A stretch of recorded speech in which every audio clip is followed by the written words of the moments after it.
Welcome, gamers, to Basement Arcade Pause Me, the show where we hit pause, sit back, and just chill.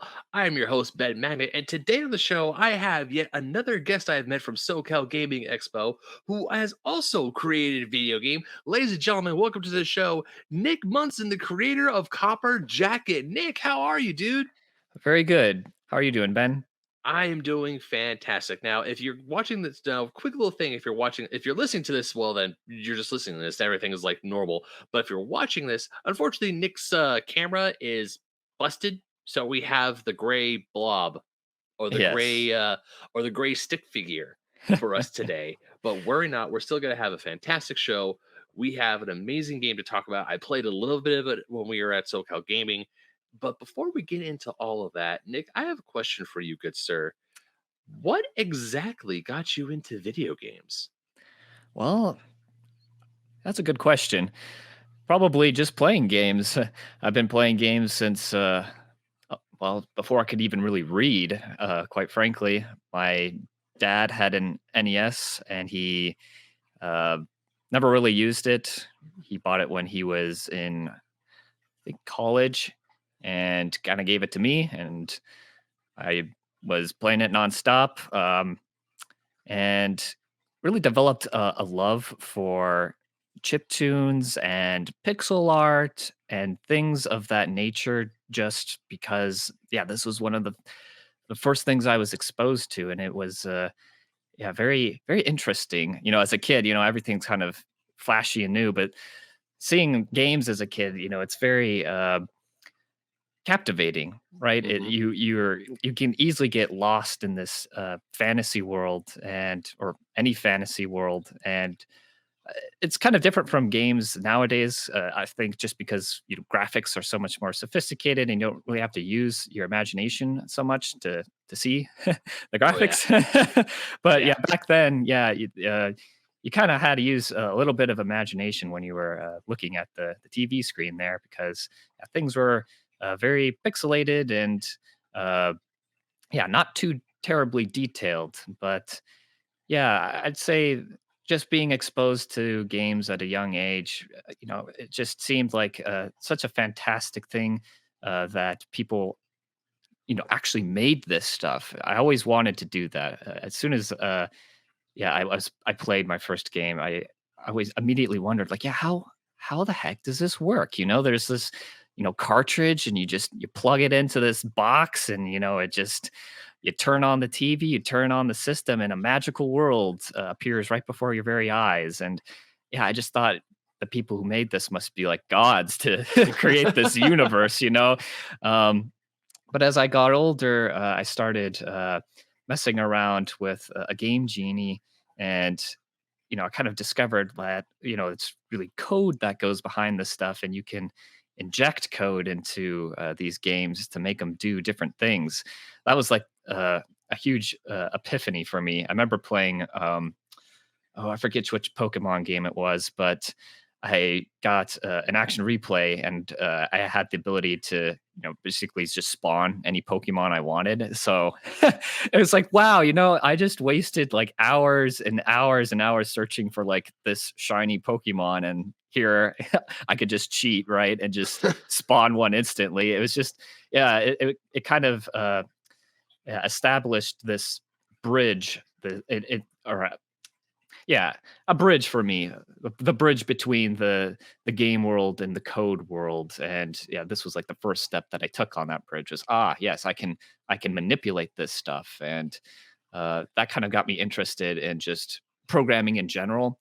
Um, but yeah, as time went by, I learned more and more about how games work. I was initially very interested in just making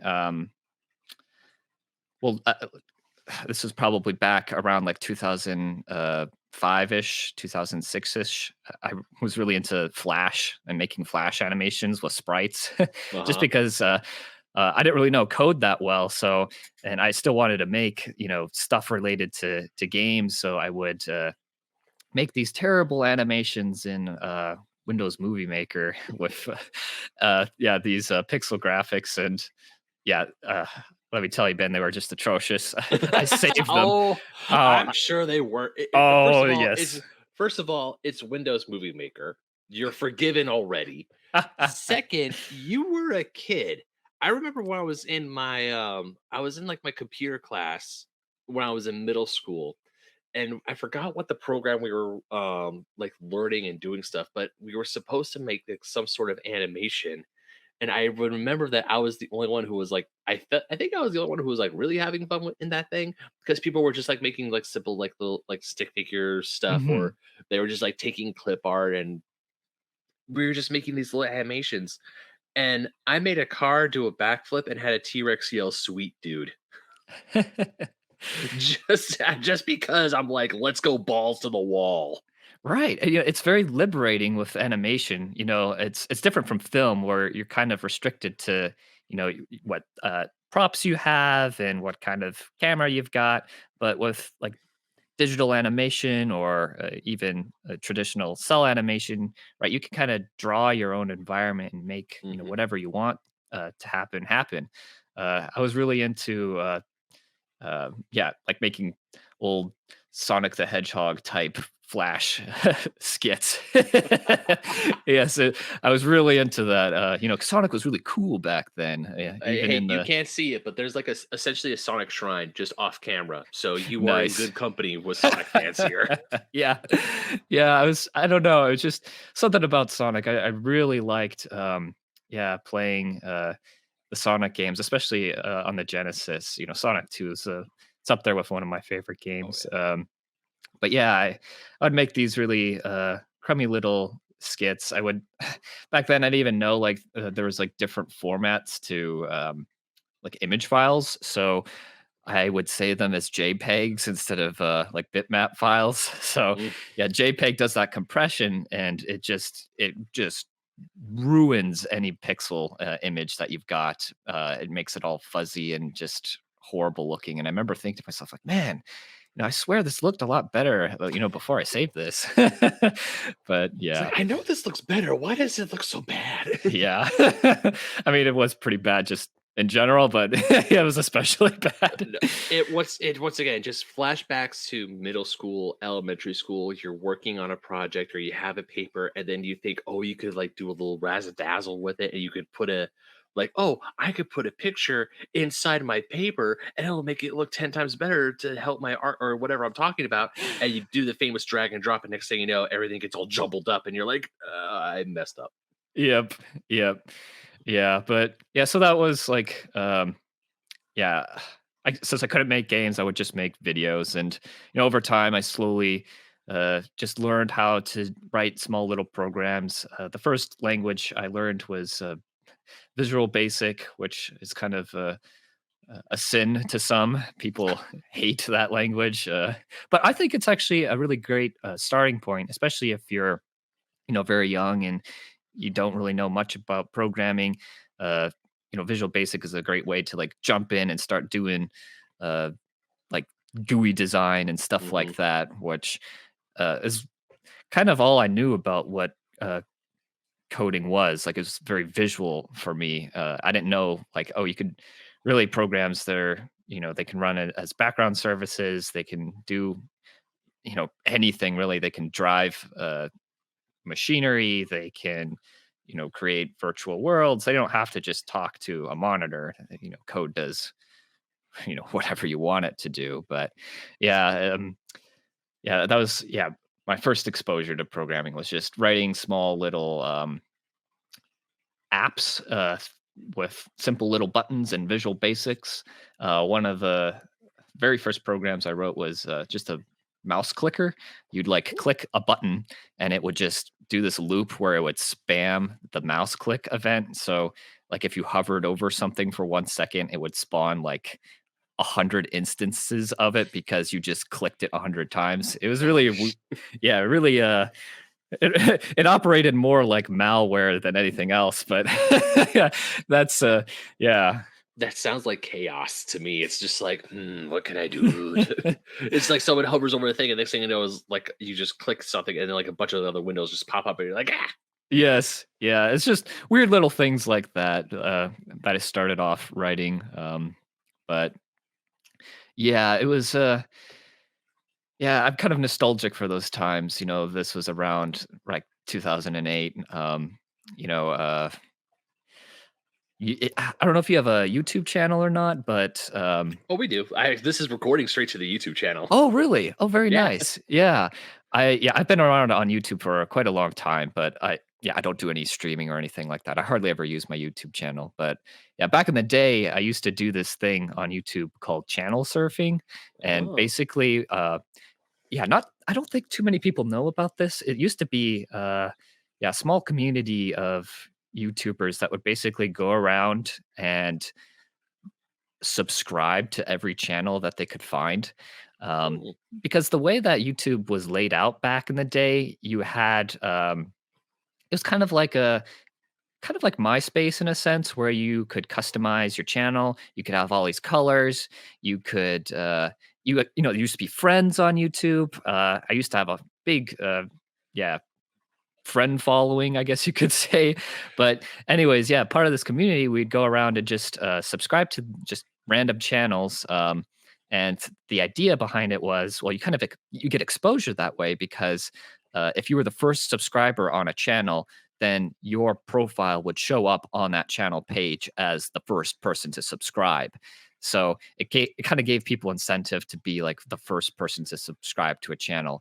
So people would go around to all these channels just subscribing to them all and like leaving like, "Oh, I posted like the first comment, so I'm like I win." It's just really stupid stuff like this. Like, yeah, I mean, yeah, YouTube was such a different place back then. Yeah, I'm not sure.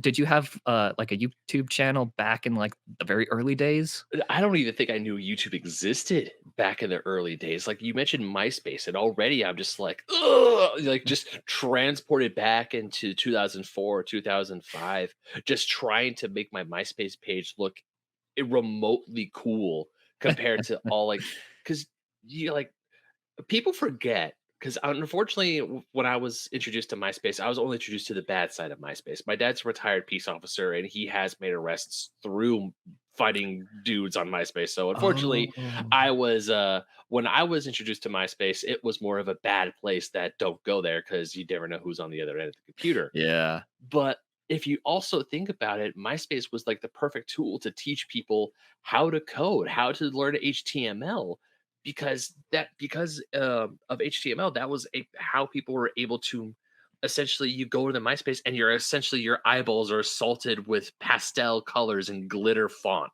Right, right. I can't tell you how many girls in my grade had like bright pink backgrounds with even brighter yellow font, and it was all sparkly and glittery. And I'm just like, how do they do that? Right. I had to like beg some friends of mine or even beg my brother because he knew how to work around it. He somehow learned. I never did, and I was like, I want my page to look like this, and he was just like, well, what do you mean look like this? I'm like, I don't know, just like something better, something cool. And Mhm. of course, being the I was like the typical client going to a graphic designer saying, I know what I want, but I did not really know what I want. Let's be real. Yeah. Yeah, yeah, that stuff was I don't know. Some of my coworkers, they hated the way that MySpace handled things, and the same thing with YouTube. They were big fans of how Facebook approached, presenting a web front, which is we design everything for you, so you don't have to. And you know, I'm I got this like creative bug in me that just wants to make things my way. And I don't really Mhm. care if someone else like has something that looks ugly or whatever. It's kind of subjective in my Yeah. opinion. And yeah, it used to be a lot more free back in those days. Everything is so much more corporatized now, which Mhm. I mean, it's got its pros and cons, but I'm definitely a big fan of the old school internet in terms of like social media, how things used to be ran and how they used to look. It was just, I don't know, so much more comfy. You wanted to make it your space in a way. Yes. Yes, exactly. And like you were mentioning, yeah, it definitely inspires people to learn some basic HTML stuff. I remember being puzzled as to how people pulled off these tricks, especially on YouTube. There used to be this thing. Since YouTube wasn't very big, there were bugs in it, and people could exploit those bugs, and those bugs really wouldn't ever get fixed because they didn't have hundreds of thousands of people working for YouTube back then. But like one of the bugs was in the comment section, you could write like a character, and then you could do the I guess the greater than sign, the whatever that character is. And if you like repeated that a bunch of times, just like some character with that um, symbol, it would break the render for the YouTube comments, and you'd have this giant string that just spans across the entire page, and it causes this like huge scroll bar to appear at the bottom of the page because you basically changed the width of the page to match this huge string that you created. Mhm. And I thought that was so funny. Like, yeah, like I can just go, or someone could go to my page and just like spam this thing and break my comment section or something, like it was very, yeah, it wasn't very, I don't know, pristine and, yeah, professional. It was just, I don't know. It's something more small scale, which, I Yeah. wish things were kind of like. But, I mean, at the same time, YouTube was not very small scale. I mean, there was millions of people using YouTube back then, so it definitely had, like, a live community. I know there's lots of people out on the internet that tried to recreate that magic. I think, I'm trying to remember the names of them now. Zipcast was one of these sites, and I think Vidly is another one. I'm not sure if they exist anymore, but basically after Google had bought YouTube, they were like axing all of these features, stripping away things like YouTube Friends and video responses, and people are getting fed up with it, especially when they went to the Channel One design, which is where they stripped out all of that customization for you Mm. to have. So people try to recreate YouTube with the old layout on these different websites. But the problem is that there's just no people on these sites, so it's kind of like a ghost town. It's Yeah. got this like zombified clone of of YouTube that looks the same, but just it isn't because it doesn't Mhm. have the people, and that's really what made YouTube and all these other social media sites very special. Was Mhm. yeah, the community. Yeah. And even po I mean, also if I think about, I mean, just to think about it, while it is good to go back to these, or while we do wanna go back, I won't lie, there's many times where I'm like, "Man, I just wanna go back to the good old the good old days where things were less hectic, things were less problematic." With places like YouTube or even social media sites, they're constantly changing, they're constantly getting new users. Going back to the old ones is, I would say, maybe not a little hard, especially since we've gotten so used to the new stuff. But at the same time, the newer generation, they don't know what old YouTube was like. They look at old YouTube and they're like, what's this thing? Yeah. And I mean, even now with MySpace, even just talking to my nieces and nephews about, because they all I known is Facebook, Twitter, and Instagram. And the second I mention MySpace, they could look at me, well, like, what's MySpace? I'm like, oh God, we've reached that point in time. Like, just it's like I become my parents, where they're like, "What's MySpace? What is this newfangled thing called social media?" And now it's we went from talking about MySpace, like trying to explain what MySpace is to our parents, but also to the younger generation, Yeah. because MySpace is dead. I didn't think we were going to talk of all the things we are going to talk about today, my friend. I did not think MySpace was going to be one of them. Yeah. I was like, "Oh, cool! You started about coding, like doing Game Genie. That's like a really interesting way." And then we just dovetail into MySpace. It's like, "Tom, where are you? Yeah, yeah, sorry, we Save kind us of from Mark Zuckerberg. I'm sorry." definitely went down a little, rabbit hole, Oh, that's the beauty of Pause Menu. We go down rabbit holes all the time. But I will say one thing about, I mean, because I was definitely, like, you were talking about how um a lot of social media sites now, they're very corporatized. It's very like they have a lot of pre-done templates, and there's not a lot of customization. I will definitely say, because I'm still not very code savvy. I loved that because I could put up pictures, I could put up stuff I wanted, and I didn't have to worry about it because I was very much of I would rage quit sometimes, so Mhm. especially with my old MySpace page, I'm trying to get the one thing to look exactly the way I wanted it, and every time, and next thing you know, it'd be skewed to the side or skewed to the Yeah. left, skewed to the right. So I was very much in the camp of just do it for me, just let me drag and drop my photos. But one thing I really miss, I don't miss the Farmville invitations, but I do miss the competitive Tetris that me and my friends would play on Facebook. Though that I miss. Yeah. Yeah, I never really got into the Facebook, gaming side. I was more interested in playing games, well, do you remember Newgrounds? I do. Yeah, I wasn't an active content creator on there, but I definitely consumed a lot of content on that site. That was pretty big back in the day, and I remember, yeah, just watching all sorts of cartoons and just flash animation stuff, and yeah, playing all sorts of web games on there. Which, yeah, it's. I think Newgrounds is still alive, but yeah, just you never hear about it. It seems like it's just yeah, an echo at this point, an echo of a different era. Uh, Yeah, it was the big three when I was young was Newgrounds, E-Bombs World, and Albino Black Sheep. And I was on Albino Black Sheep a lot. And I remember playing games on albino. Like I remember there was this flash game called Archer that my brother and I, even actually my whole family, would play. Where it's just like these two archers, and you're a certain distance away, but the whole time you just have to like angle your shot and just try to hit the other guy. mhm. And I think you take like 4 or 5 shots, and you lose because like animated blood would just spill out everywhere. Man, yeah, I remember a lot. There's so many of those games back then, and yeah, so many of them were really bad. I remember a lot of the games I played were those. Oh, I forget the genre. Basically, it's where you point and click, right? Those Hmm. kind of yeah, adventure type games or mystery type games where you got to just like spam the click button to find the right thing you need to click on to advance.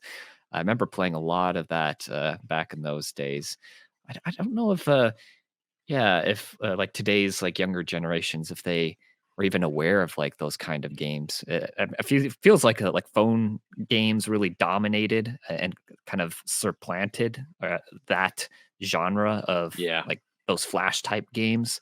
So, yeah, I'm kind of curious to, yeah, talk to someone who's younger to see if, like, yeah, they're even aware of that kinda stuff, you know what I mean? Yeah, I would, because for about 3 to 4 years, my youngest nephew lived with my family. This was a while ago. He's in middle school, about to go into high school now, and I can definitely say phone games were definitely more of his forte Mhm. because it was simple. They would give him a iPad, or they would give him a phone. He would play Angry Birds off that. I remember he would play checkers with my dad on an iPad. And I mean, there were a few times I saw him try to play with my 3DS.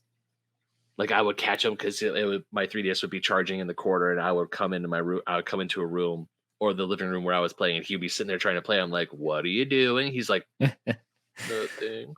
But definitely because I would say those mobile games were much more prevalent because back in our day, mobile games, I mean, they were still a thing, but they weren't that good. Yeah.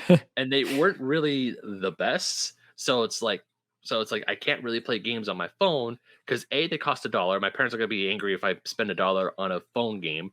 Might as well just go to the internet and play stuff through there for free. Yeah. Yeah. I mean, yeah, growing up, I didn't really have I mean, yeah, by the time, like, phones came out for me, yeah, I they were just so basic and primitive that you couldn't really run games on them. I guess so, yeah, around high school, I did have, like, very basic games, but, yeah, it just wasn't that big of uh, a market. I know a coworker of mine, he published a few games, around this time, and yeah, I mean, Yeah, they weren't like the greatest thing ever, but like just because there wasn't the market wasn't inundated with games, like they did fairly well for the time being. But like Mhm. nowadays, it's just yeah, there's so many phone games. Like it's so easy to just get lost in this sea of well, frankly, just shovelware at this point. People just Yeah. keep shoveling this stuff out, like no tomorrow. Um, Although I haven't really kept my eye on this market, so perhaps it's changed over like maybe the past 5 years, but I don't know. It just seems like yeah, during this past decade, there's just a crazy amount of phone games that were published and released. No, you're 100% right. It also really depends on what type of a phone game it is. Because nowadays, every time I see an ad for a mobile game or ad for anything, I just know microtransactions are going to be a part of it some way, shape, or form. Yeah. And I really feel that those obviously microtransactions they suck. They're not fun. But like there's a game on my phone I played not religiously, but I played for a good week and a half called Disney Mirrorverse, where it's like they take Disney characters, but they're different. Like they redesign them, and it's this whole different universe that compared to the Disney stuff that we know and love. It's Mhm. like Kingdom Hearts, but not Kingdom Hearts in a way that everyone knows each other. It's really cool, and the designs are really interesting, and they're really well thought. And they're really well thought through. But once again, it's a mobile game that has a billion and a half microtransactions Ugh. attached to it, so you can get all these new different characters. And while the gameplay is fun once you get to a certain part, and you can grind through the game, but it's just one of those gameplay loops where it's fun for a little bit, but it's like I don't want to grind through this. I definitely don't want to spend my money on it. So I played it for a while and I stopped playing it. Yeah. Yeah, no, I can't stand that those microtransactions or paying for DLC or any of that stuff. Like, it's just awful in my opinion. Like, if I buy the game, I should own the game. Like that's I guess kind of tying it back to like the world of NES. Like when I was a kid, yeah, when my dad took me to the store to buy, to buy a game from GameStop, we would pick up, an NES game, and yeah, that was mine. I owned that. That belonged to me. If I wanted to share it with a friend, I could just give it to them. There was no like hidden fees or anything like that. I mean, granted, the games were very expensive back then, but still, like you own that piece of media, and Hmm. it lasts for a long time. I know a coworker of mine was telling me that he can't play certain Xbox games because they're just out of date, I guess, or something like that. And yeah, I don't really have any Xbox systems, but if that's true, I mean, man, that's just a tragedy. Imagine paying for something and then yeah, not being able to play it because yeah, it's just simply not supported anymore. Like Or I it could like it could be disc rot too, but I mean, it depends on what type of Xbox game it is. Is if it's a big multiplayer game, then the servers are shut down and there's no way to get back to the servers, then yeah, you're kind of SOL on that front. yeah, yeah. But yeah, I would say that yeah, just stability. That's what I like with older systems. Even today, right? Like if I write software for the NES, it's going to always work, right? The system doesn't have any updates to it. The hardware's not changing. There's, uh, the way I talk to the TV's not going to change. The way I talk to the controller's not going to change. If I wanted to change something, like I could do that myself, or I could subscribe to these standards that already exist, and it's just going to work. Whereas, like web development, for instance, like if I am going to make a game for like a website, well, I have to worry about constantly maintaining that because websites and web browsers, they change all the time. And I mean, the same thing with developing a game for Windows, for instance, right? Windows is always updating, it's always changing, and you're always having to work to keep your program compatible with these modern systems. And to me, that's just not really making any progress. You're kind of just wasting much of time treading water when instead you could be writing code for another game, right? Like, Hmm. I just don't. I'm just not a fan of this constant flux that we find ourselves in with certain pieces of technology. That's why Yeah. it's for me. It's better to just stick with something that's stable and yeah, it's not Yeah. going to change. Yeah. Well, speaking of something that's not going to change, let's talk a little bit about Copper Jacket, shall we? Yes. So I I want to know the process of how you thought of the idea for Copper Jacket. The first time you essentially made a game, is this your first game that you made for the NES, or is this like or is this, or did this become of, or did this happen because of another previous project? So I've written several games before, but this is the first game I've written for the NES. I've written a couple of small little demos for the NES, but yeah, nothing quite on the scale as Copper Jacket. So yeah, officially, it is my first game that I've developed for the NES. I did have some experience writing demos and small little games for the Game Boy, but Hmm. again, they were never really complete, and they were really just small little.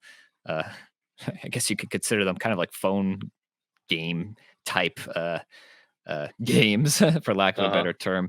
But yeah, no, this was my first NES game. Okay. So when did you come up with the idea for Copper Jacket? Like, what was excuse the pun, but what was the genesis of Copper Jacket? Well, yeah, that's a good question. I wanted to make yes, now, yes, okay. I was playing Metal Gear.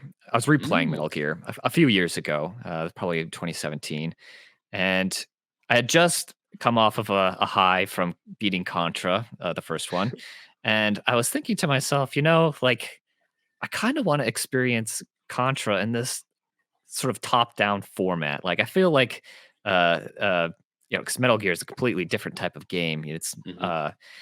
not at all like, well, I mean, it's similar to Contra, but radically different. So I was thinking, like, yeah, it'd be a lot more fun if this was just a vertical scrolling game, and I could just shoot like everything in sight. so so I kind of started drafting up some ideas for what this game would look like based off of my experience playing those two games. I wanted something that kind of had that feel and look to it, and the control of those games, but yeah, kind of slightly just mixed together. Because yeah, you don't want to just make something that's already made. Because yeah, what's the point of doing that? People are just going to go to the thing they know and like already. So there's no point of just totally recreating something that already exists. But I figured, you know, I don't recall any games having like conveyor belts or water that slows you down or Hmm. things like this in this kind of format. So it's like it's got a few little unique things in it that kind of make it stand out. I mean, it's not revolutionary, obviously. I mean, it's just a top-down shooter, but yeah, I wanted again to just kind of fuse these concepts together and make something that I thought was pretty interesting. Well, Uh, I would definitely say it was interesting to see the show. That's for damn sure. Because you don't. I feel like even with the stuff like the NES, when you see people who make NES games or NES style games, it's not okay. I don't know if it's always like, or a lot of times when you hear about these games, they're on Steam or they're on the indie tab of, like, say, the in Nintendo eShop or the PlayStation or the PlayStation Store or what have you. But what I love about seeing your game when I saw you at the show was that you had physical NES cartridges of your game, and it was plugged into an NES top loader playing on a CRT TV, ready to go. Yes. I feel the only other company that I know that makes even attempts to make old cartridges anymore is either Limited Run Games and Retrobit. That's about it. And those cartridges, they're like, special editions. They're really special. They're limited to X amount of numbers. What prompted you to make a physical cartridge for these? And also, how hard was it to get the parts and get the cases for us? Because I can only imagine that these cartridges are really hard to come by nowadays. Yeah. So yeah, making the carts that definitely took a bit of research. I'm still kind of learning the proper ways of doing this stuff. Spent a year just trying to figure out how to properly design the PCB. That's the printed circuit board, the actual Mhm. chip itself. So, basically, the first thing I did was just do a bunch of Googling on how to design stuff. I was already familiar with many different types of CADing programs, so picking up Eagle PCB wasn't too difficult for me. And yeah, so by trade, I'm a software engineer. I went to school originally for mechanical engineering, and then I changed to computer engineering, and then yeah, finally to software or computer science, I should say. So I have exposure to quite a range of different disciplines just from college, Hmm. and I knew like the principles behind this stuff, but actually doing it, it's a whole nother a whole nother thing, right? It's like Oh difference yeah. between like reading how to swim and actually like swimming. Yeah, those are two different things. So yeah, Whoa, yeah, definitely. yeah, I was learning to swim here. But yeah, so yeah, I catted it up. Then I used a company, PCB Way. They're a manufacturer in China, and they designed, or they didn't design, but they took my designs, and they were able to produce these printed circuit boards. And from there I was able to well, I guess I'm getting a step ahead because I had to figure out how to properly uh, like design this stuff, which I mean that took some time, but uh, I have to, yeah, give a shout out to the Nest Dev world. They've got a wiki that has a lot of schematics for the NES, and they tell you like the pinout and like what dimensions these boards are. So all I had to do was just read those schematics and look at the board dimensions, and then just yeah, create a model based off of those values. And then once I had that, yeah, then I sent it over to China.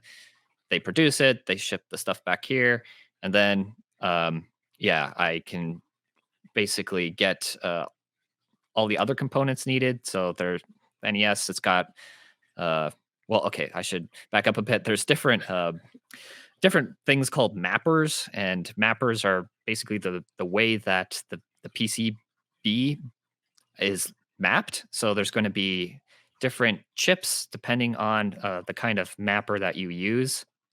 So, for instance, the CN ROM mapper, which is the mapper for this NES game, it's got the it's got a CIC chip. It's not really a CIC chip. It's something that basically talks to the CIC chip on the NES, so it unlocks the system.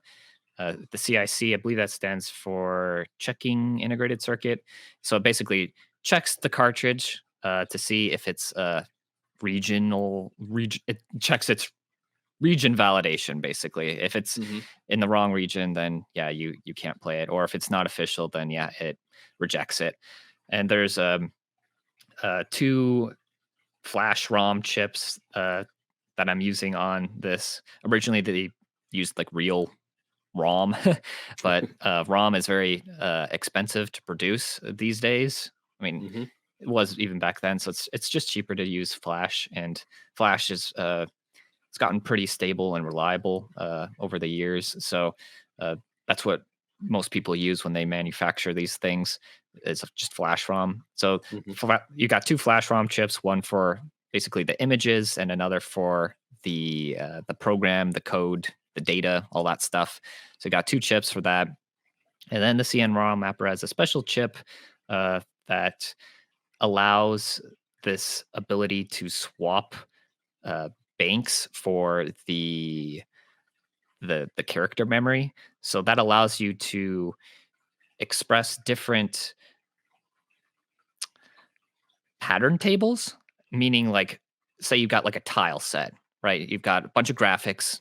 They're made up of sprites and tiles, and you want to swap that out with a different set of tiles and graphics, right? So like say you've got level 1, it's like a snow zone, and I don't know, in level 2 you've got like some, I don't know, volcano fire zone, and you've got radically different graphics, right? It's useful Hmm. to be able to swap these pattern tables out so you can, you know, represent different worlds differently as opposed to kind of having to do this weird hacky thing where you just change the palettes on stuff, kind of like in Super Mario Bros. 1. You know how the clouds and the bushes, they're the same graphics, but they just do Yeah. this little palette swap thing. Yeah, so the CN Raw mapper, it's a special kind of mapper where yeah, it can uh, switch between these different pattern tables, and you've got 4 that you can swap uh, in and out of, which is pretty useful, but still quite limited. So for this game, it's 64 kilobytes total, 32 kilobytes for the program ROM, and 32 kilobytes for what they call the character ROM, which is like the graphics and stuff like that. Okay. So, yeah, Okay. Wow. Who knew that all that work went into making one NES cartridge? yes, For a lot of, I mean, for those of my audience who aren't super. I mean, I'm somewhat computer savvy. But I can only imagine not everyone listening to the show is. If you are, awesome. If not, don't worry about it. But you look at something like the NES, and you put an NES game next to, let's just go to the full extreme, next to a PS5 game. Obviously, complete 9-day difference. You look at the NES game, and you're like, oh yeah, to no wonder someone could eat, like a small team of people or one person could code, make, and now even manufacture an NES game compared to something like on the PS5, where it's like, massive, like it's not even a close to a comparison, to be honest. But then when you still like when you were telling me all the chip differences, you have to make sure that you have the right amount of chips. You have to make sure you had the right dimensions for the board. Uh, all these like different little factors. I want to say like gamers forget that even though now games for like the NES or even the Atari, because back in the early '80s and late '70s, one person made a game for systems like the Atari, ColecoVision, and Television, and what have you. And then you look at these hundred, nearly thousand people teams on modern day games. It's like, while the difference is truly night and day, it still hasn't gotten any easier. yeah, definitely. I guess for these older games, right, you have this added dimension of developing electronics, right? Because Hmm. modern games, right, you don't. I mean, some developers don't even ship a disc. It's just like, yeah, a download code, right? Oh So, God, I hate that so much. I hate that. So I mean, thankfully, I have yet to experience that with the games I've bought personally. Um, But when I buy like a case, like for a physical game, I expect there to be a disc in there, not just a download code. Because if it's just a right. download code, like this is a waste of plastic. This is stupid. Yes, I Just agree. give me the little paper card and I'll scratch off the thing if you're just gonna do that.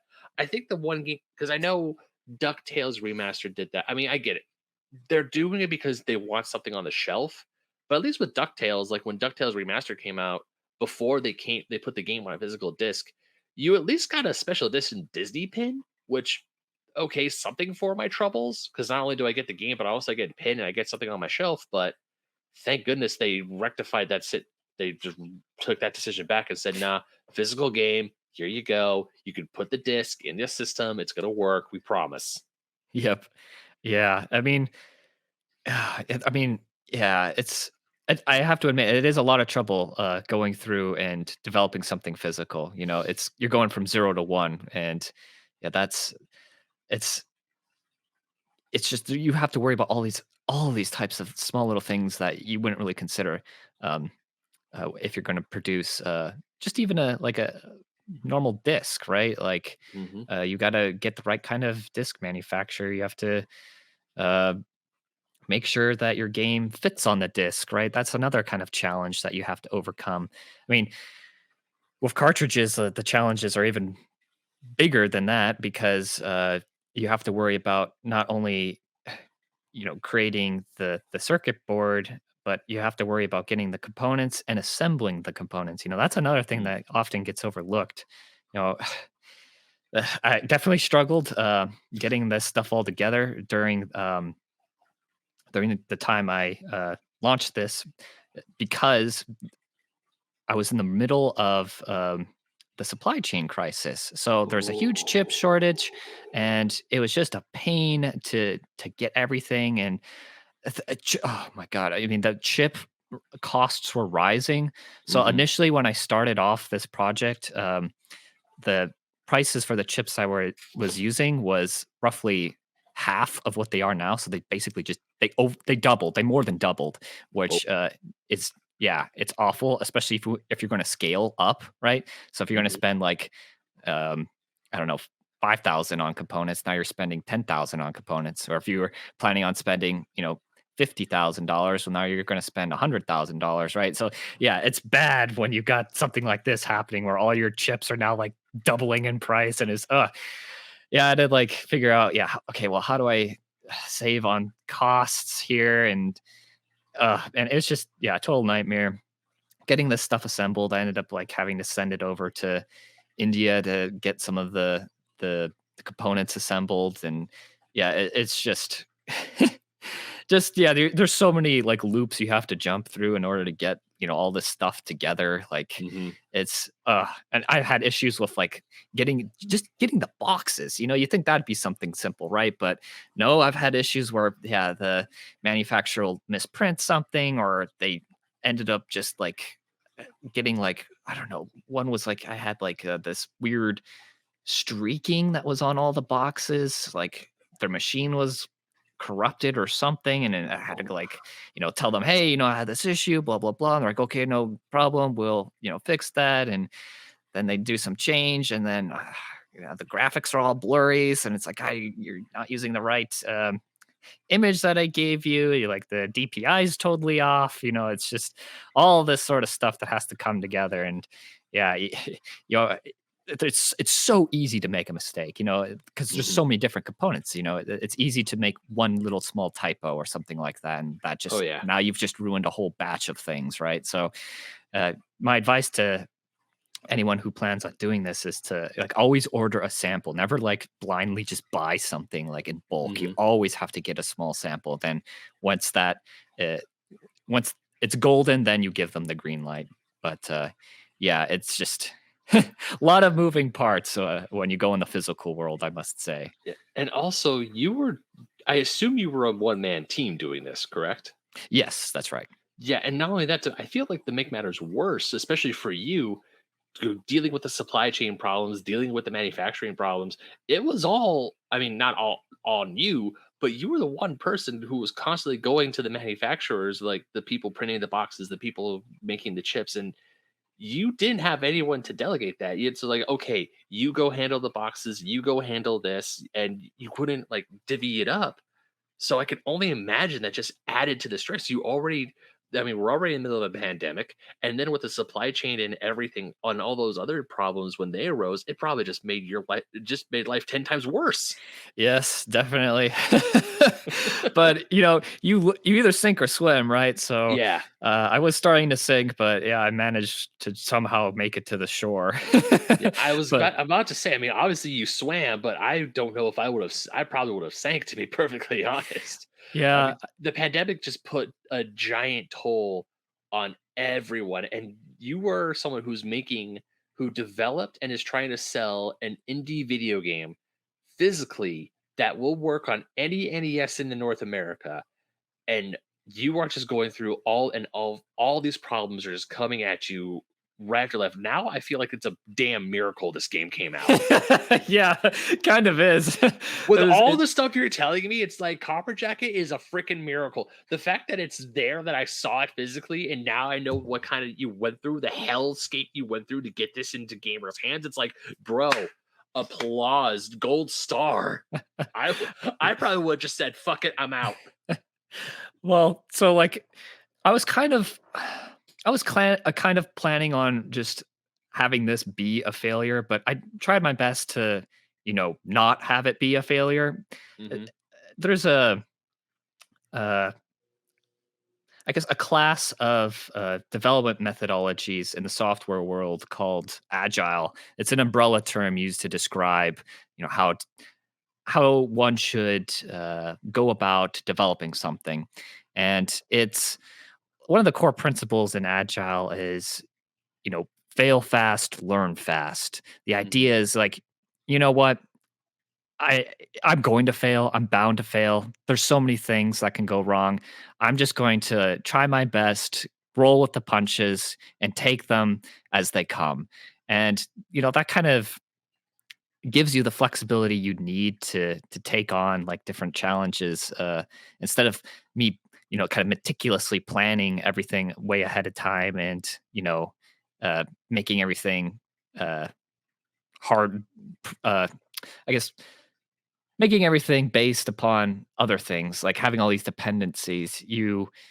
I mean, you kind of have to do that, but you should have contingency plans, and sometimes you just you can't foresee everything. And if it is a failure, you just basically take what you've learned and you start over. You try again. You come out um, with a new product, and you take you know all that failure and you convert it into something that's actually useful for you. So what kept me going was the fact that, I now know what not to do. I now know, like, okay, this is going to happen and I can dodge that. It's just like playing like an NES game. The Yeah. first time you go in the level, you're bound to get killed, and you don't just turn the game off. You proceed. You go like, okay, well, now I know that this is coming at me and I am going to be better prepared for that. And you may fail again. You may die like 10 times, it may take 100 times for you to clear that level. But the point is that you keep pushing on forward, and, persistence is key really for anything you want to achieve. You just got to keep at it. You got to keep doing it. And, uh, yeah, just you got to have that right mentality that, you know what, I'm probably going to fail. If it does, that's okay. Uh, Life's all about failure and learning how to manage that failure. I feel like Master Yoda is just like popping up from the background and just be like, "Mm, yeah." Like that, you remember that scene in The Last Jedi where it's like, failure, the greatest teacher is. Yes, it's true. It is. It 100% it 100% is. And not only that, I'm glad you pushed through and made this game come out. Because you obviously, let's get NES, old system, discontinued. It's done. I don't want to say it's dead, but the fact that people are still making games for it nowadays, or even NES like games, I feel is a way for the system to continue to be alive in this day and age, especially someone like you who has made physical cartridges that work on an NES well long after the system was discontinued by Nintendo. And while we were at the show, we talked a little bit about the lockout chip. And for those of you who don't know, the lockout chip is this famous little chip that's inside the NES that's like, if it doesn't read a certain program, the game's not going to work and you're not going to be able to play it. How hard was it nowadays to get around lockout chip? Because obviously back in the 80s and 90s, it was hard. It was a very hard thing. I mean, Atari literally broke the law to get around the lockout chip with Tengen. That's But true. nowadays, was it easier to do you feel like it's easy to get around old technology like that, or is it still as challenging today as it was back then? I think it's much easier now. There's lots of people that tackled this problem, and basically it solved it for me. So that's something that I really didn't have to worry so much about. Uh, there's a I can't I can't remember the name exactly of who the programmer was, but yeah, he developed this solution that worked on. I don't know how to properly pronounce this chip. I just call it at Tiny 13. It's Mhm. a little flash chip that's got yeah. Trying to remember how many pins. I think it's like 8 pins on it, and uh, all you have to do is you just take this code that this guy wrote, you throw it on this flash chip, and if you wired your board properly, it will communicate with the NES and trick it into thinking that yeah, your game is legit. Now, Hmm. this is not like I know some of those older NES manufacturers would do sort of these unsafe tricks where they would just like send like too much voltage to the lockout chip on the NES to like Oh. to freeze it basically and just get around it that way. Uh, this chip doesn't work like that. So it's nice to have something that, yeah, it works cleanly and efficiently, and you don't have to worry about frying someone's lockout chip. Which I And it mean, doesn't destroy your system. yes, but I Because I can mean, only imagine playing a game that tricks the system to get too much voltage into that certain lockout chip is going to destroy the system eventually. yeah, I would think. I mean, there's some really sketchy games out there. I know some of those, 501 game cart type things. Like I know some of those get really, really hot. Like they seem like they're almost overheating. But yeah, thankfully, like yeah, I'm just going off of what already exists, the CN mapper. So yeah, I'm not doing anything crazy or uh, novel. It's just yeah, the standard already exists. I'm just making it for a more modern uh, user with Flash instead of ROM, and yeah, having a game that runs on the NES. And also, I guess my question earlier kind of defeats the purpose because with the passage of time, obviously you have hobbyists, you have people who are just who will just for funsies go into these certain systems, reverse engineer them, just figure out how they work, and then they say, "Hey, we figured out how this thing works." And I can only imagine Nintendo's not going to go after these people because it's like, oh, they just figured out how to break our NES system. That's fine as long as they don't break how to break our Switch. We're okay. Right. I'm kind of curious on that. They probably just don't care because it's so old. Yeah, It's like God, how old it's like approaching 40, isn't it? It's pretty old now. Now that I'm thinking about it, but yeah. yeah, it's I wondered like yeah what I know they interesting that you mentioned that because they do care about people who have those ROM hosting sites for those Mm. NES games. So they Oh definitely yeah. care about the software. Um, Hmm. but it seems like they just don't really care so much about the hardware. I know the technically like their patents have expired, but there are Mm. certain things that they still hold you know, they have copyright ownership of. Right. So you can't there's certain things you just simply can't replicate or duplicate. Yeah. But yeah, I'm also curious if um if another reason why aren't they don't really care so much is just because, I'm not in Japan, right? I'm not on their doorstep, selling this stuff because maybe they wouldn't appreciate it if, yeah, it was straight up in their face. Probably not. but, but I mean, there's nothing that they can really do, right? I mean, they had people who weren't part of, the Nintendo world making games for the NES when the NES was their, bread and butter.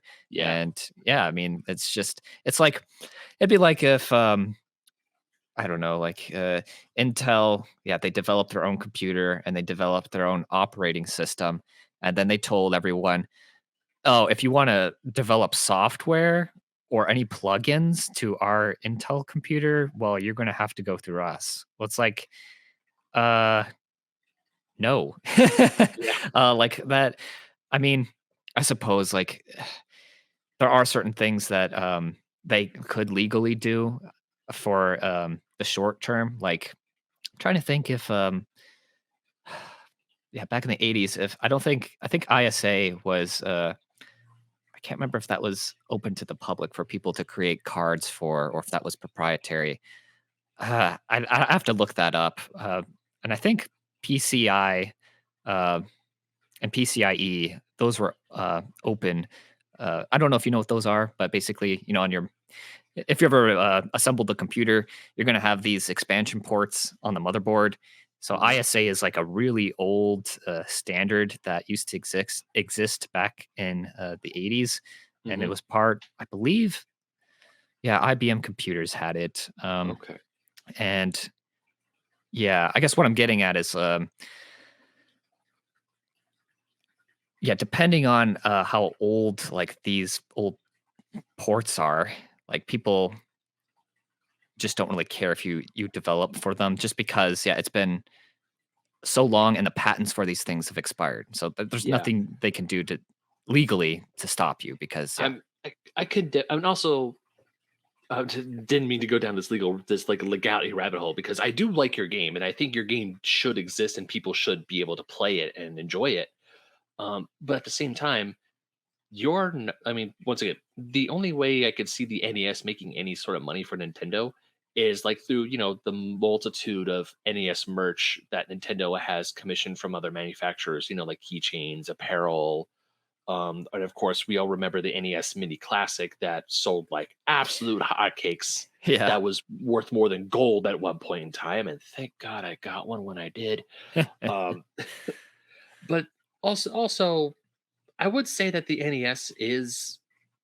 I don't want to call it a dead system. I don't think that call it like if what's a dead to me like a dead system is like a system that truly not the majority does not care about. Not even in the slightest. Like I'll say the Intellivision is a dead system. I'll say the Mm. ColecoVision is a dead system.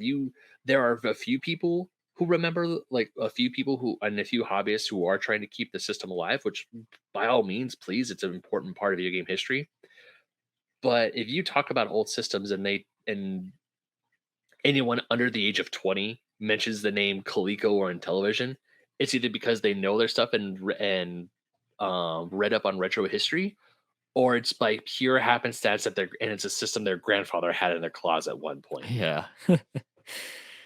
Yeah, yeah, I don't even I don't even think like my coworkers know what those consoles are, and they're in their 30s and 40s, but I'm yeah. in my 30s and I only know about those systems because I like reading history. That's it. Yeah. I literally thought that in video game history, it went from the Atari 2600 to the Nintendo Entertainment System. There was nothing else, and then Nintendo just blew up. Like, if you were told me when I was a kid there's other video game consoles outside of Atari, I would have called you a liar. Yeah. Yeah, like the first gen, like yeah, the only reason why I know about first gen is because I was like, okay, if we're on like Gen 6, well, what's the first gen? Like just kind of curiosity. So that's why I know about those things, because Yeah, I just was very interested in knowing the history behind consoles. And I'm yeah, also very interested in just old computers as well. I like yeah, all that old retro stuff. So it's right up yeah. my alley.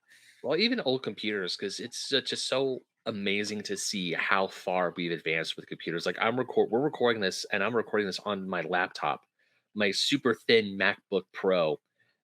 And just think like 20 years ago, this laptop probe would have been a lot heftier, would have been a lot bigger, a lot more expensive. And then even just before that, I remember the old seeing an old Apple II in my not my high school, in my elementary school computer lab with the old green graphics playing Oregon Trail. And then the next year, I remember our school got this huge donation, or we got all this money, and we had all these brand new Mac computers in the computer lab, but they were all the see-through. They're like the Mhm. classic see-through colors. Yeah. And it's like, look how awesome our computer lab is now. And it was just awesome. God, yeah. I mean, it really is crazy going from personal computers in the 80s to, I mean, really just what we had even 10 years ago. I mean, Oh yeah. that leap from the 80s, the 90s, and the 2000s was just, it was exponential. You've Hmm. I mean, Moore's law really dominated. It's kind of dying now, but you definitely saw its power back then, and especially since you didn't hit this thermal limit on CPUs. You saw this doubling of clock rates, right? So, back in the early '80s, you might have a computer running at 5 megahertz personal computer, and by the early '90s, it's going at 30 megahertz, 60 megahertz, and then by the 2000s, you've got CPUs that are running at 1 gigahertz, 2 gigahertz. It's just crazy growth in terms of just speed, right? And Hmm. now, since we've kind of leveled out in that domain, the kind of growth that's been occurring is really on just the CPU design itself. Like, uh, yeah, talk about yeah, crazy growth.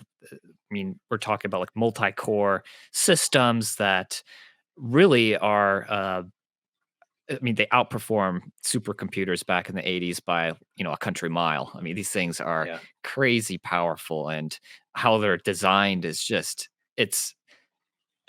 I can't understand it because there's just so much to it. There's so much that goes inside a modern CPU that, I mean, it would take, decades to really understand exactly how everything works.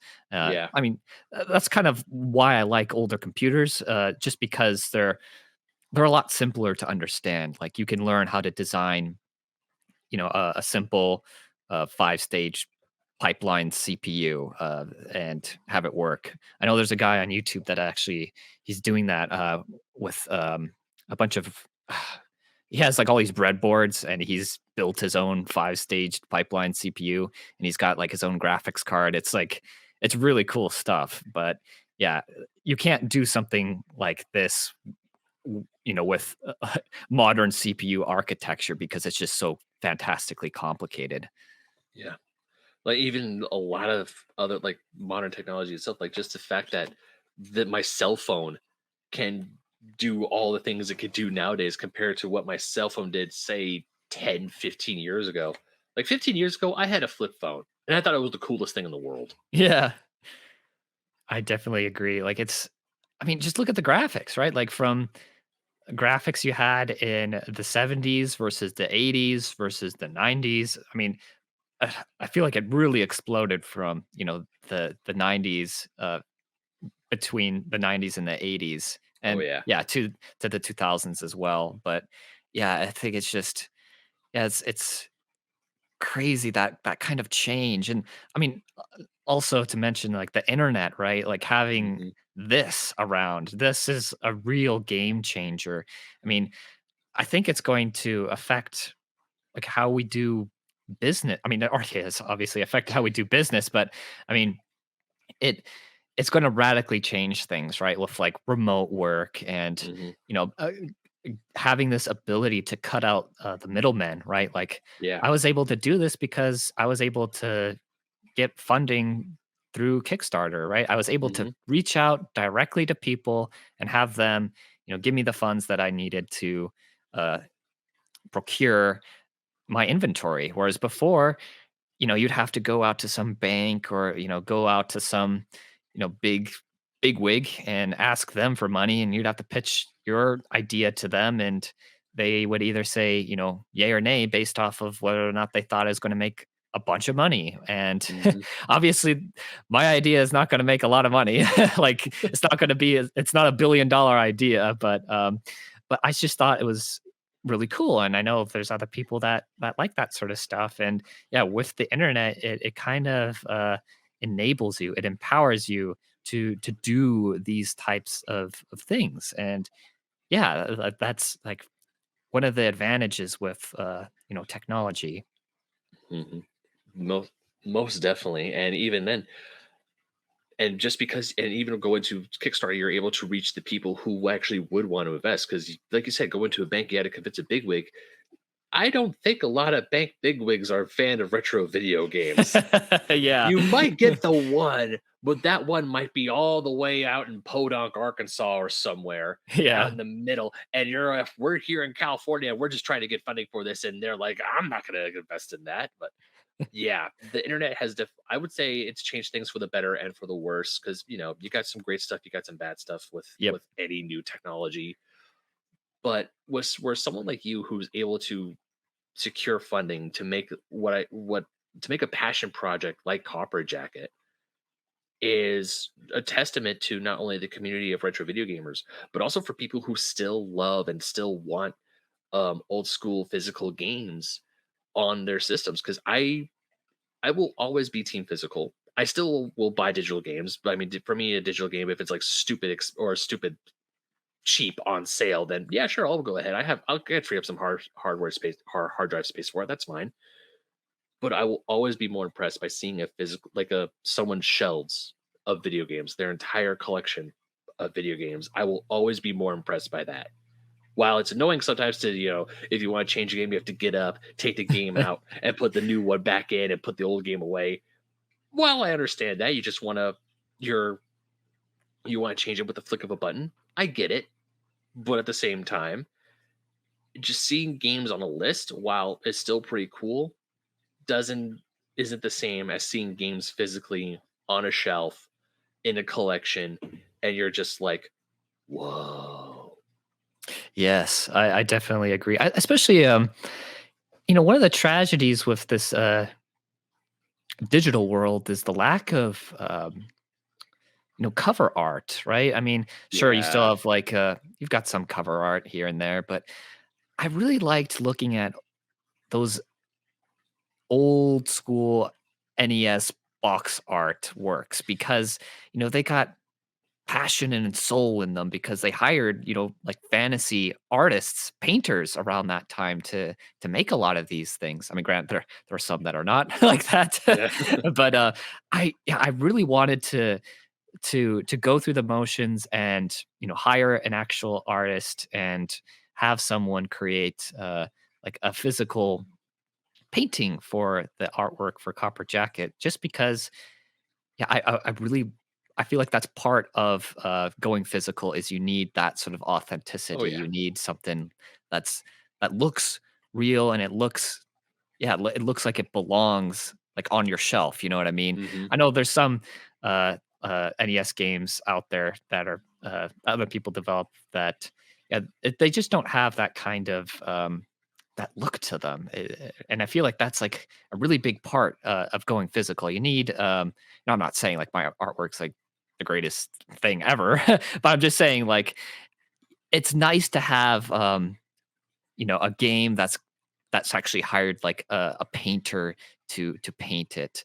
Uh, I'm really a big fan of acrylic artwork as well as airbrushed artwork. So Hmm. for the render for Copper Jacket, I went with an airbrush artist, Ooh. and yeah, he did some fantastic work for the artwork. And yeah, I definitely would encourage anyone listening to this to go that extra mile and don't go cheap on this. This is a lot of times, this is what actually sells the game in some cases is just yeah, having nice good artwork that's uh yeah, authentic.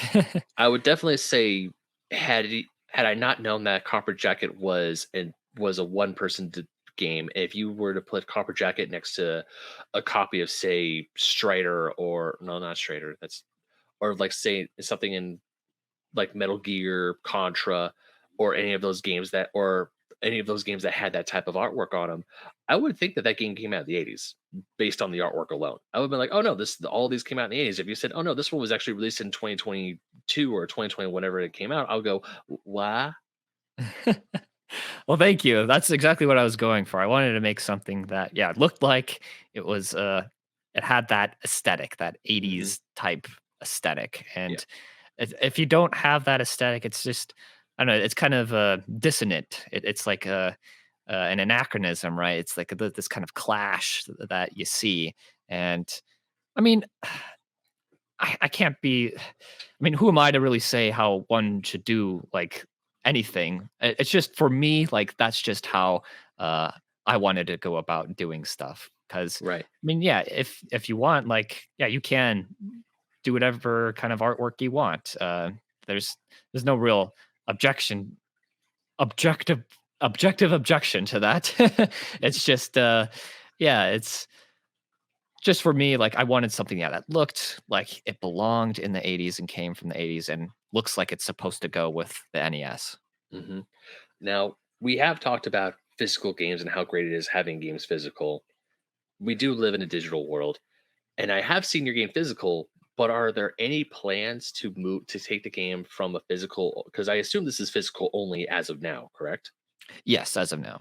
All right. Are there plans to take the game to Steam or to the eShop, or are you just planning to keep it physical right now and to put it online or to put it on those digital storefronts? Is it too much a hassle, or is it just one of those things where you just want to keep it physical? Well, it all really kind of just depends on how things go. Right Hmm. now, yeah, the plan is just to keep it physical, but if there's enough demand for having a digital version for it, uh, then I'll set up a digital shop and people can download the ROM that way. I mean, and the ROM, it's since it's a CN-ROM game, you can use like a flash cart, like an NES flash cart, and you could dump the ROM on a flash cartridge and still play it on a real NES. Hmm. So, I mean, that's kind of the advantage with having this kind of digital release. It's not like some EXE that I would release. It'd be the actual ROM itself, so people could put it on a flash cart and still play it on on a real NES, which Okay. you got to do.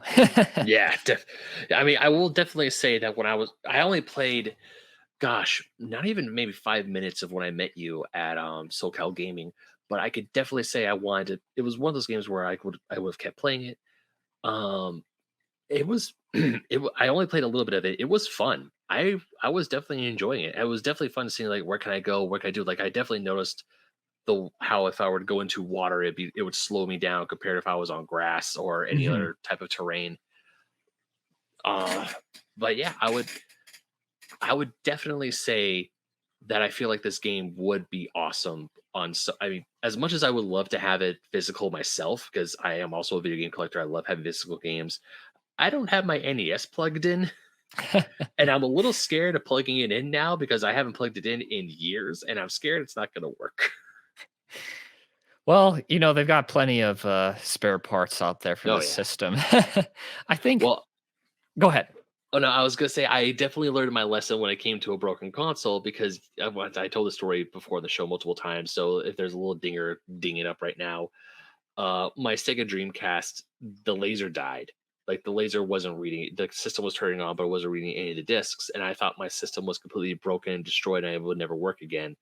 So instead of doing the smart thing and taking it to a game store to see if they could repair it, I took it to a Goodwill along with my entire Dreamcast collection because I'm an idiot thinking, oh, all these games are going to be available digitally anyway. Surprise, no, they're not. I mean, I Oh, just recently was able to download Sonic Adventure 1 and 2 on my PS3. Thank God. But yo, if there is a gaming regret I have, I would go back in time to the day I'm about to pack all my Dreamcast stuff to take it to that Goodwill, slap myself across the face and say, for the love of God, don't do that. Do you know how much this is gonna just like scrounge up 50 bucks, get it repaired, it'll work. Trust me, you're gonna regret this. dang. Oh, that is. I mean, yeah. Oh, that's terrible. Every person I've told that story to, they've had that exact. I know I can't see you, but I know the look on your face just from listening to your voice. You're Gosh. just like, why would you do that? And even looking, there's like a collectible show where I live called Frankenstein's, and they have like it's like a nerd swap meet. They have a bunch of video game sellers and collectible sellers. Every time I see Dreamcast games, $200, $130, $100, $75 for these games, and Yeah. the system itself is like close to 250 to 300 bucks, give or take, maybe 200.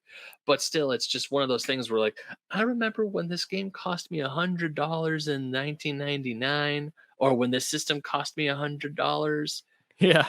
and I can I go back? I know that's like 19 like 2000 early 2000 money. $100 was still a lot back then given for inflation, but Right. take me back. At least it wasn't too egregious of a price than what it is now.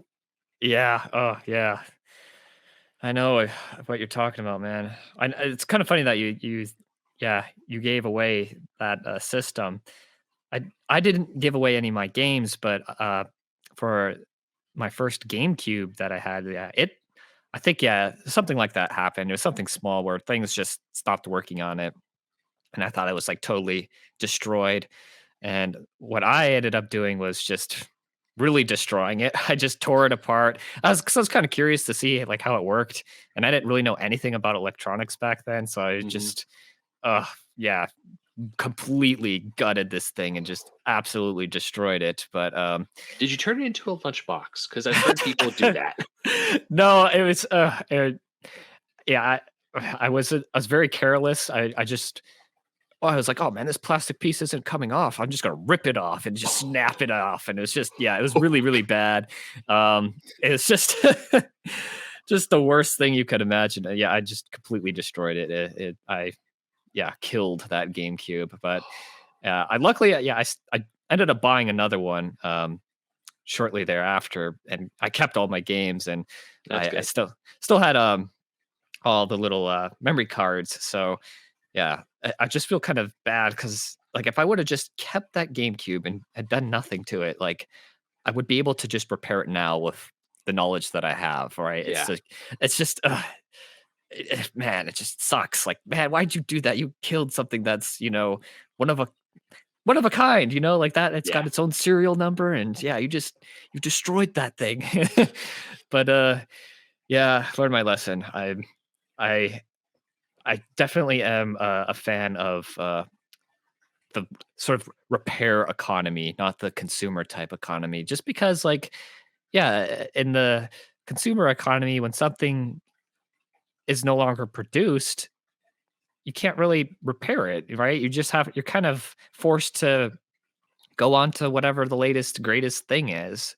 So, I mean, sure, we can repair stuff now, but I mean, eventually, I mean, we're going to run out of these chips, right? Like you're Hmm. talking about your reluctance to turning on your NES. Well, now there's plenty of spare parts, but eventually, they'll kind of run out. Yeah. I'm hoping that one of these days, there'll be some kind of machine that is able to basically print uh, any integrated circuit that you want that's kind of from that era, like from the 80s and the 90s, where things weren't this super small condensed die that's got like millions upon millions of transistors on them. Well, I think they had quite a few transistors back then thrown on one of these um, dies, but you get the idea. Like I think hopefully one of these days, like in the coming decades, something like that will come about. I know like FPGAs are kind of uh they're not the same in my opinion. They're an approximate. It's like hardware emulation with these Hmm. things. So you can get uh pretty much the exact same effect, but obviously there's limits with that sort of stuff. Like you're not going to find an FPGA that can, you know, uh run like the Dreamcast CPU, right? It's not feasible yet, but maybe someday, yeah, something like that uh will emerge where you could just create, yeah, this exact chip with the exact specs on it, and it works exactly the same. Hopefully, something like that comes out. I have a feeling it might. The way technology's been moving, the way that that hobbyists like yourself or like indie game developers, because I can only see that with the passage of time, indie games are just gonna get better and better and better. Like with a lot of indie games in today's day and age, they're 16-bit, they're 8-bit, but they're like more fluid 8-bit, or they're more the animation is a little bit more fluid. But they still invoke these old classic games that the developers grew up with. And I feel it's only a matter of time when we're gonna get people who are making games. It's like, hey, this is revoke this. Let's invoke the GameCube. Let's invoke the Sega Dreamcast. Let's invoke the PlayStation graphics. And then they make Mhm. these indie games that have those style of graphics on it, but they're working on modern hardware, and it's running buttery smooth. And I could see as and even hobbyists like the person you were talking about a while ago who made the solution to get around the NES lockout chip where it's not overclocking the chip and it's not, effectively killing your system. I can only imagine that somehow, some way, people are going to find a way. Like even if you look, and it might be a little bit of a dirty word for a lot of gamers today. You look at certain people with who have emulation cores. I've heard nothing but good things about the Dolphin emulation core, where it runs GameCube games at pristine quality. Mhm. It's just that I'm not very good with emulation. I don't know the settings for it. Yeah, I don't know. I just feel like I'm not really a fan of emulating things either. Yeah, both in the domain of software and in the domain of hardware. I like to have like things that have this exact design and yeah, they work as the original did. I Mhm. mean, yeah, I'm just trying to think like if I had a choice, right? Like if you had the choice between buying like yeah, let's say an N64 that had, a Raspberry Pi in it, or an N64 that it didn't have the original circuitry, but the circuitry in it was it's like the exact same designs, right? It's got the exact same chips and it functions exactly the same. Like which would you prefer? Like to me, I would prefer the one that doesn't have the Raspberry Pi, even though perhaps the Raspberry Pi one would, I don't know, be just as good. Like Yeah. for argument's sake, let's just say like to the outside observer, they function exactly the same. For me, I would still go with the one that's got even though it's not the original like PCB with the original chips, it's like an imitation, but it matches the original like schematics and it Yeah. matches the original design. To me, like that's the one I'd go with. And I don't know, it's just I don't know, maybe I'm just really autistic on this front or something. Well, it's funny you should mention that because I actually met at SoCal Gaming. I want to say they were in the row behind you. There was actually maybe they might have been directly behind you. It was a table of this I want to say husband and wife duo where they modded Game Gears. And Mm, there had some Game Gears where they had a motherboard where they changed the motherboard, but the motherboard itself was built the exact same way, had the exact same chip. While it weren't official Sega, like these motherboards weren't made by Sega themselves. It's all the same components, all the same type of chips. Essentially, it was an identical clone of the Game Gear, but it just had a few extra bells and whistles thrown in. yeah, I And love so that. when you say that, it's like, oh, people are actually already doing it. Whereas if you want a Game Gear nowadays, you could get one of these essentially built from the ground up Game Gears, but it's the exact same programming, it's the exact same chipset, the exact same dimensions of the motherboard. It was just built in the 2020s rather than 1990 whatever. Yeah. Yeah, I love that. You know, it just kind of yeah, it keeps it alive, you know, and it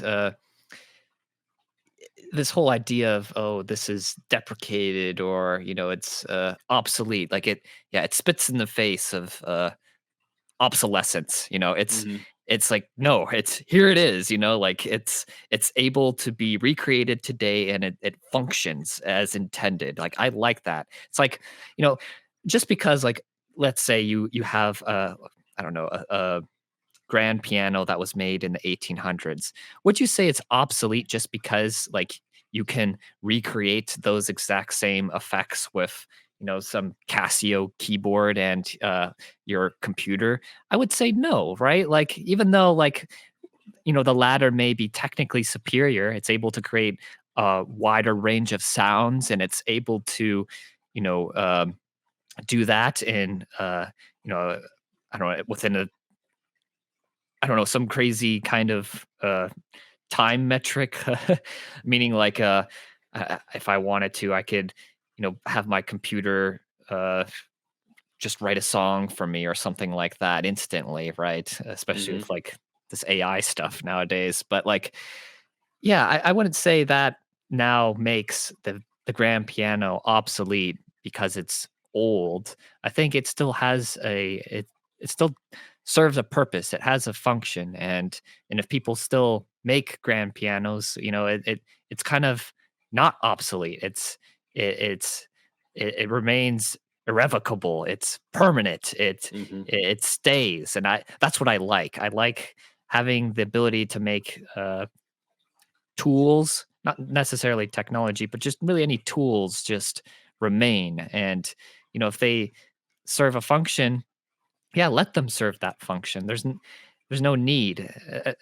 Um, yeah, I kind of mentioned the like I don't know if you've been aware of like the AI stuff that's going on as of late, but yeah, I'm very ambivalent on this subject because yeah, it kind of yeah brings into question yeah like am I obsolete? Like, Yeah. it, I mean, obviously, I am not of that persuasion. Like, I think, yeah, old things are just as good as new things. But you know, it kind of you know begs the question, right? Like, if if we're all gung ho for you know the most efficient thing, the most fastest thing, well, I mean, that's kind of like where AI is headed. Like it's faster at creating things that any person possibly can create, right? It can compose music instantly. It can, you know, do some voice track within a matter of seconds. It can create paintings or you know whatever you want. It's there and it's just getting better and better and better. And yeah, I wouldn't say that just because, you know, this thing exists and it's able to reproduce, uh, you know, media better than these other things, that means that those other things are obsolete now. I mean, and I guess in a strict sense they are, but yeah, I kind of reject this notion of, yeah, we just need to be the most efficient as humanly or not even humanly as possible, just as possible. You know what I mean? Yeah. I reject that notion as well. I mean, going back, going on the AI bit. I mean, I can see its uses for certain things, but when you're talking about art and or creating and writing stuff like writing a novel, making a painting, I was like, don't, just don't. Yeah. I to me that's like the forbidden realm. It's like just don't touch that. Just keep that away because good art takes time. Things take time, and if you want, obviously, in a world of consumers, especially with us video gamers, um, when a new like I cannot tell you when I finished Final Fantasy VII Remake, when I beat the game for the first time, and I was just like, obviously you beat a game and you're frothing at the mouth. You didn't want it to end. You want more, but thankfully, or in today's day and age, I can easily take a step back and just be like, all right, I finished it. They're gonna make the second one eventually. It's gonna come out. I just have to wait. Go to the backlog. Whereas when I was a kid, I was super impatient, especially with Kingdom Hearts. I wanted Kingdom Hearts 2 out now. I beat the Yeah. game. I wanted that game now. Obviously, didn't get it. Had to wait 4 years, but I want to say like was because with art, with film, with movies, all those take time. And if we just let AI do it all, it's not gonna be good. Even today's day and age, it's not good. I don't I don't know. Like it's one of those things where like I'm ambivalent. Part of me really hates it, but part of me also really likes it. Like it definitely is it's very liberating in a sense. Like I've played around with it a bit and I can create like images now that I wouldn't be able to before. Like I can create hyper realistic things. Granted, it takes time. Like it's not like I just type in some text and it just renders exactly what I'm thinking about. But Mhm. like using a process of like using like my own just sketch abilities and Photoshop and AI, like I can literally create anything that I can picture in my mind, like with Yeah. an crazy amount of detail. Whereas before, like it just yeah, it wasn't really possible. If I wanted to create such a thing, it would take me like a year to get right. Whereas, or perhaps not a year, but it just expedites like the creative process in a way. I think Mhm. if you're going to use AI, you have to you have to really own it. You can't just like ask this thing for something and then just claim it as your own. You have to use it as like uh you have to use it in conjunction with something, like something else, Yeah. maybe like to polish something up or add style to something. I mean, I think that that is a valid way of using it. But again, like I don't want to like step on other people's feet here, right? Like I don't want to discourage other people who would use it to make whatever they want. I don't want to uh yeah, tell them that they should eschew this technology. Although it's just like you said before, right? Every type piece of technology, it's got its pros and cons, right? I think it's like fire. You can use this fire to heat up your house, or you can use it to burn down your house, right? Yeah. It's like one of those things where, yeah, you should just be cognizant of how powerful this is, right? Mhm. How dangerous this thing could be, and yeah, I don't know. It's very exciting to see all the progress being made, but it's also very worrisome. Like I wonder, like yeah, if I'm just going to be completely replaced. Like people have no interest in like human made products when AI stuff is just going to be superior. It's kind of like chess right now. Like chess Mhm. back in the day, like Gary Kasparov, the famous grandmaster who played against, I believe it was Deep Thought, and he beat. And then he played again against IBM's rematch machine, Deep Blue, and he lost to it. But he was saying, like in an interview later on, like, yeah, this AI, it's good, but it sucks in a way. Like it makes weird moves, and really, in order for us to be good and we need to work together, and that's how you make a really good you know chess analytical decisions. But eventually, he was kind of proven to be wrong when Google came out with a real AI, not just this really powerful computer that was running all these heuristics. When Google came out with its AI, like, it knocked out all these other chess engines, like, just it swept the floor with them, and it proved to be like far superior than any human machine combo. Like, AI just totally surpassed them. And I wonder if, like, in the world of art and media and content creation, if we're going to see, I mean, if I had to predict, I would guess that yes, like, AI is going to get so good, like, it'll be better than what humans can create. I'm not saying it is right now, obviously, but I mean, just eventually, like, it keeps accelerating at this crazy rate, and Mhm. it feels like it's bound to happen sooner or later. I'm I feel like it will, but at the same time, I'm a bit of an optimist. I hope that if AI does get to a certain point, it'll be more like Star Trek AI, where it just helps us, Yeah. I'm hoping for the Star Trek future where it's like, everyone does no one it's like everything's fine, nothing. I mean, yes, there were some bad parts of human of history, but we fixed it. Uh I mean, I also going back to AI, I could see AI being used as a tool, like maybe a stepping stone for certain artists, like because I won't lie, as because I write for video game magazines. I'm trying to write a book at the same time. I'm trying to do all these creative projects, Mhm. and there are days where I know exactly what I want. There are days where I'm like ready to rock and roll, where I'm just like typing so fast, I get so much work done. And then there are days where I'm just staring at my screen going, how come keyboard don't go brr? Yeah. Whereas, I mean, I haven't used AI, and also I don't want to. Part of me doesn't want to go down that rabbit hole or even start going down that slippery slope. But I can see, like, where even with AI art, where like those TikTok filters where the people were turned into where people were turned into anime characters. I would say, I mean, obviously there are times where like the art itself just goes, "Ugh," it's a TikTok app, but at the same Yeah. time it's a good stepping stone, so a professional artist or someone who knows what they're doing to like, okay, I can take this and make it even better. I could see AI stuff like that being used as like a stepping stone, and also as long as like artists and people say, oh yeah, this started out as an AI thing, but this is what I did to it, and then they turned it into their own thing.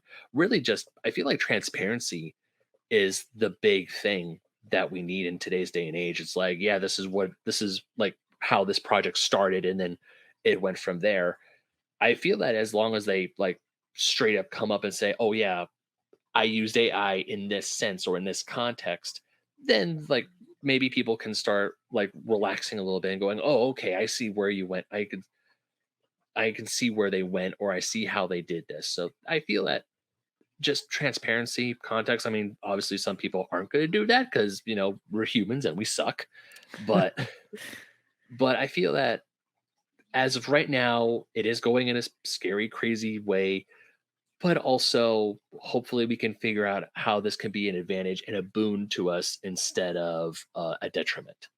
So, I mean, Yeah. technology, people, we all technology in today's day and age. It's always had that. Like maybe if you look back in history when the television first came out, people were scared. Like the movie industry was like really trying to say, no, don't you make TV shows, it's gonna rot your brain. I can only imagine how many people were trying to lobby the government to get rid of televisions in your homes. Now every house has multiple TVs, and you can't imagine a home without a TV. And even with video games, parents and people you have parents back in the 80s or in the 90s saying that video games are violent. They're going to rot your brain. They're going to do all these horrible things. Turns out they don't. And thanks with shows like The Last of Us, people are realizing that video games have amazing storytelling capabilities that you just can't get with movies or books. That's true. I mean, the only thing I would add to that is, like, some technology really does overcome it dwarfs other technology, I should say. For instance, like home consoles, right? They kind of Hmm. killed arcades. I mean, sure, there's still some arcades that exist now and here and there, right? But uh, the whole culture of having a meetup with their friends at the local arcade is kind of gone. And I Yeah. think AI, it has the potential to disrupt many industries in this manner. Like it again, we don't know. Yeah, It's way too early on to make any assertions, but I think let it me check does. my crystal ball. Yeah. Yes. Oh, those are the winning lottery numbers. Okay.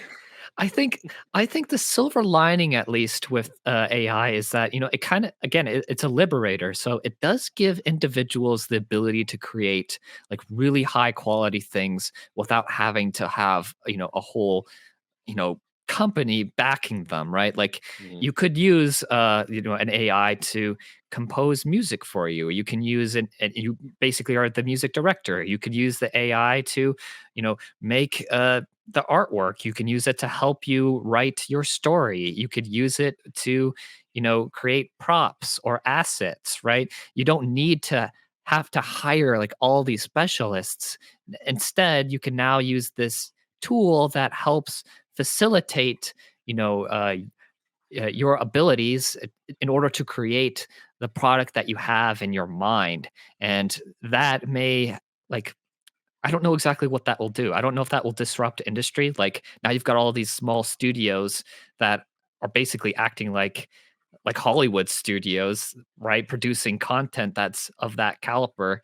And yeah, who knows like what's going to happen there. I must say, like, yeah, playing with this stuff, yeah, it's just it's mind-boggling what it can Mhm. do. I mean, there's a yeah, it's kind of a you see a lot of these meme images where people don't really know how to use the AI. They just kind of, spit out some prompt and like they get this weird abomination that kind of approximates something that looks like art.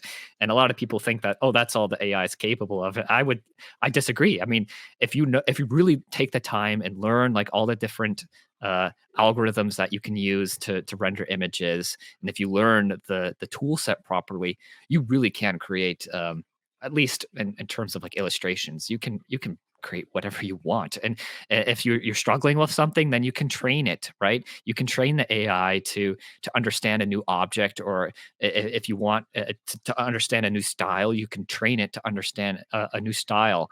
Um, so yeah, in terms of like needing an illustrator, like you don't at this point. Like if you really wanted to, you could just learn how to use this AI, and then yeah, boom, like you're golden. True. But also takes the fun out of it, in my opinion. Oh, absolutely. It's not as rewarding either, right? You're kind of like like it's the difference between running a mile and driving a mile in your car, right? Like Mhm. one is obviously more rewarding and more significant because yeah, you're using your own skills, your own body to propel yourself, to advance yourself to your destination. And the other is kind of like, yeah, so what if you ran a mile? I can I hop in my car and do it faster than you can, you know? Let's go. Brr. Yeah, exactly. But yeah, but even though like cars exist, I mean, there's still people that run miles, right? Like I feel like even though there's AI, that doesn't preclude the artist from painting in terms of passion.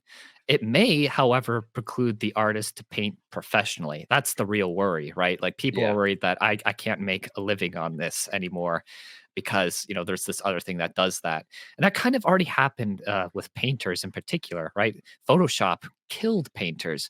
For Mhm. when I tried to hire an artist to make the artwork, I had to go through a huge list of artists because none of them did paintings for commercial purposes. They all were like, "Pff, you want what? Yeah, we could do that in Photoshop for you because, yeah, that's what all of our customers want. No one wants any physical paintings anymore." And Yeah. yeah, it was hard to find someone that actually would do like an airbrush painting. Mhm. Uh, so that does suck, But I think even though like the market will be disrupted, I think there'll still be some people out there that will keep the art Yeah. uh, alive. Oh, I'm pretty sure there will, and especially you. You're keeping the art of making NES games alive. Yeah. But yeah, that's just I don't know. It's it's crazy. I don't know where this technology is going. Like the internet, right? It's totally changed things. I Hmm. think I think this AI is really going to change things in the decades to come. Again, only Probably. time will tell. But Yeah. yeah, I just I don't know. I'm hopeful, but also pessimistic. Yeah. Ambivalent. Yeah. I'm just trying to stay positive on this whole thing. I'm like, we're that closer to Star Trek. Yes. That's what I'm hoping for. Well, Nick, we're coming up on time right now. I just want to say thank you so much, and also I want to ask, where can people find you and your game on the internet? Right. So currently, we're working on updating our storefront. Our website is monsoonstudios.net. You could also find us on Twitter, just Monsoon STU. Uh, Again, that's just at Monsoon STU. And normally I make posts on there, but I kind of have been really busy with other stuff, so I haven't posted on my Twitter in about like probably over 2 years at this point. But that's just yeah, I had my uh little blog that I have basically for new games that I'm working on. But since I've been busy with physical stuff and this whole supply chain issue, yeah, it's just been kind of dead. But yep, that's where you can find me. Awesome. And of course, the game is called Copper Jacket. Do you have any other conventions coming up that you're going to go to, or is you're just waiting for the next SoCal Gaming Expo to I'm kind of debating whether or not to make an appearance at the Portland one. Ooh, Nothing set in okay. stone. Nothing set in stone yet. But yeah, I may or may not be attending that. All right. All depends on yeah, a few things I've got going on. Yeah, I went to Portland. I was lucky enough to go to Portland last year. I want to go again, but when it's a for because I live in Southern California, and for me traveling to Portland and all that stuff is just even more like. Ugh. Yes, But I would highly recommend going to PRGE. If you can go to PRGE at least once, it is truly a retro gamer's paradise. that is what I've heard. But yeah, so anyways, go ahead, check him out on Twitter. If you see him around, definitely check out Copper Jacket. It is a fun game. I swear. I need to next time I see you, I need to play more of it. And Nick, thank you again so much for coming on, man. It's been an absolute blast talking to you. And thanks for having me. Of course. And for now, unpause.